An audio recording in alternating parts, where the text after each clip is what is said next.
Sir आपके home minister के term का एक बहुत बड़ा वायदा यह है कि 31 मार्च 2026 तक आप नक्सलिज्म को ख़त्म कर देंगे। 3 कुख्यात नक्सली हैं, हिडमा है, उसमें गणपति हैं और दियोजी हैं। इनको आप कब तक या पकड़ देंगे या मार देंगे? नहीं, मैंने कहा ही 31/3/2026। अभी इतनी देर से बच कैसे, हिडमा इतनी देर से बच कैसे रहा है आपसे? अरे ऐसा नहीं होता है, मुझे यहाँ से खड़े होकर आपका हाथ पकड़ लेना ऐसा नहीं है।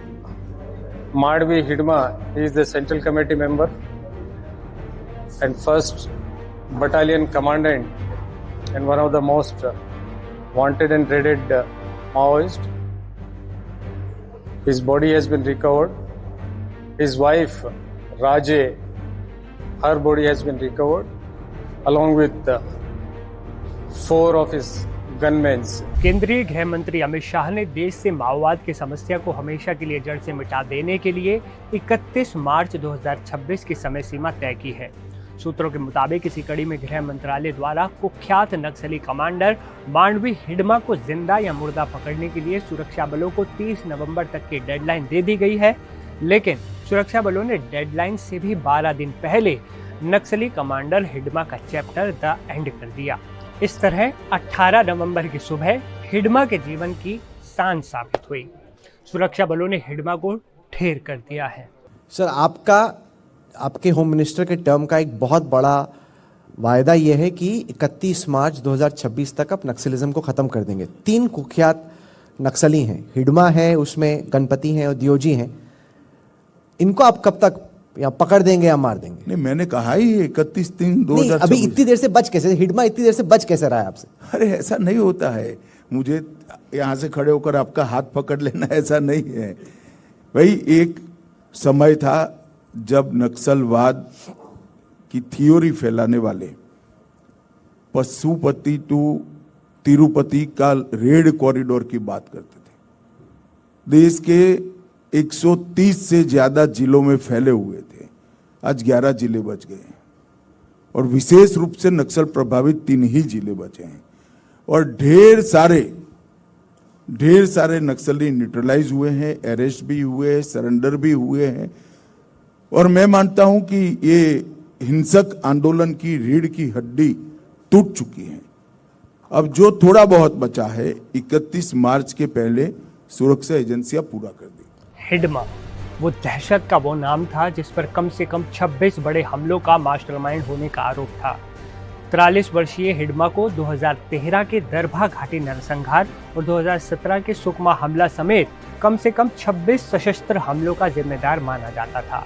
इसी कुख्यात मांडवी हिडमा को आंध्र प्रदेश पुलिस ने अल्लूरी सीताराम राजू जिले के मारेदुमल्ली के एक मुठभेड़ में मार गिराया। इस मुठभेड़ में सुरक्षा बलों ने मांडवी हिडमा समेत 5 माओवादियों को भी ढेर कर दिया। बता दें कि 1981 में छत्तीसगढ़ के सुकमा में हिडमा का जन्म हुआ था। वो PLGA यानी people's liberation guerrilla army battalion number 1 का प्रमुख था और CPI माओवादी की केंद्रीय समिति का सबसे कम उम्र का सदस्य भी वो रह चुका था।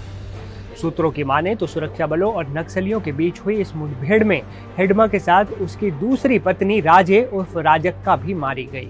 गौरतलब है कि हिडमा उर्फ संतोष जिस PLGA यानी people's liberation guerrilla army battalion number 1 का प्रमुख था, वो बटालियन माओवादी हमले की सबसे घातक इकाई मानी जाती है।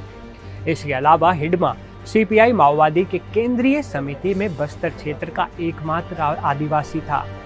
इतना ही नहीं, उस पर 1 करोड़ रुपए का इनाम भी घोषित किया जा चुका था।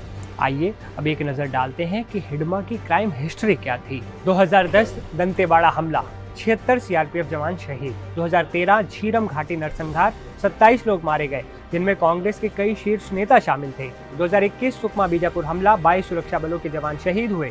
इसके अलावा हिडमा ने सालों तक बस्तर में सबसे घातक माओवादी हमलों की अगुवाई भी की है। हिडमा की मौत को सुरक्षा एजेंसियां बस्तर में माओवादी नेटवर्क पर अब तक की सबसे बड़ी सफलता मान रही हैं। सोचिए कितना घातक था ये। लेकिन सबसे खास बात यह है कि खूंखार माओवादी कमांडर मांडवी हिडमा खत्म जब इसको किया गया तो गृह मंत्री अमित शाह ने 30 नवंबर की इसको खत्म करने के लिए तय सीमा तय की थी, जबकि सुरक्षा बलों ने डेडलाइन से 12 दिन पहले ही मांडवी हिडमा को ढेर कर दिया, मार गिराया। इस ऑपरेशन को लेकर आंध्र प्रदेश के DGP हरीश कुमार गुप्ता ने कहा है कि अल्लूरी सीताराम राजू जिले के मारेदुमल्ली में पुलिस और माओवादियों के बीच मुठभेड़ हुई। ये मुठभेड़ सुबह 6 से 7 बजे के बीच हुई। इस मुठभेड़ में एक शीर्ष माओवादी नेता समेत 6 माओवादी मारे गए। फिलहाल इस इलाके में व्यापक तलाशी अभियान अब भी जारी है।